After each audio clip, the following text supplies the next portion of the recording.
Hello दोस्तों, आज हम जानेंगे भगवान से आप क्या मांगते हैं। इस कहानी को पढ़कर आपकी सोच बदल जाएगी।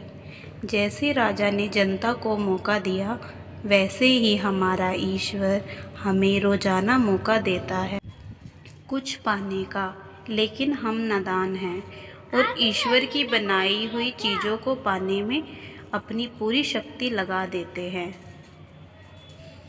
एक बार एक नगर के राजा के यहाँ पुत्र पैदा हुआ।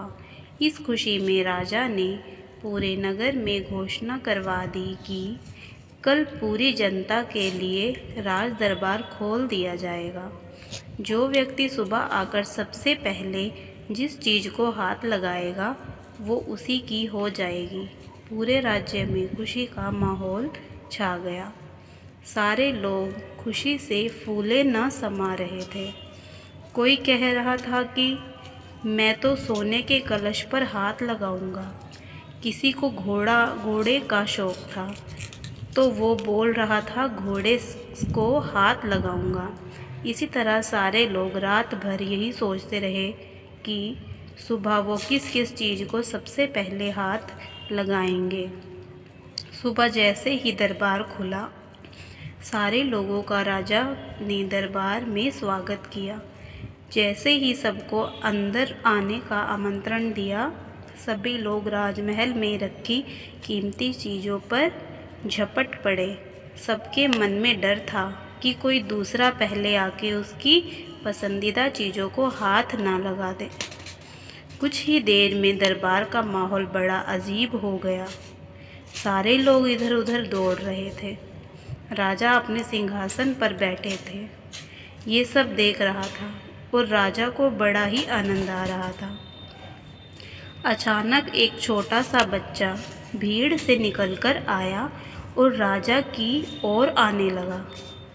राजा उसे देखकर कुछ समझ नहीं पाए और इतने में वो बच्चा राजा के नज़दीक आया और उसने राजा को हाथ लगा दिया।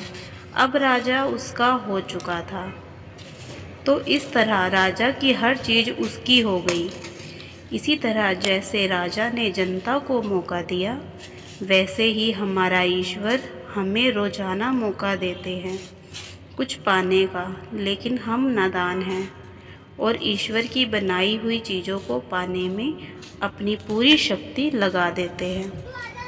किसी को गाड़ी चाहिए तो किसी को बंगला, किसी को पैसा तो किसी को शान और शौकत। रोज़ भगवान से प्रार्थना में भी भगवान की ही चीज़ें मांगते हैं। जो लोग सत्य को जान लेते हैं वो भगवान की चीज़ें नहीं बल्कि भगवान को ही प्राप्त करने की कोशिश करते हैं। भगवान को पा लिया तो उस मालिक की हर चीज़ आपकी ही हो जाएगी। तो फिर क्यों मूर्खों की तरह दिन रात उसकी बनाई चीज़ों को पाने में अपना कीमती समय गंवाते हो। सीख, उस ईश्वर की स्तुति करो, उसे पाने की कोशिश करो, फिर उसकी हर चीज़ आपकी हो जाएगी। तो कैसी लगी आपको मेरी ये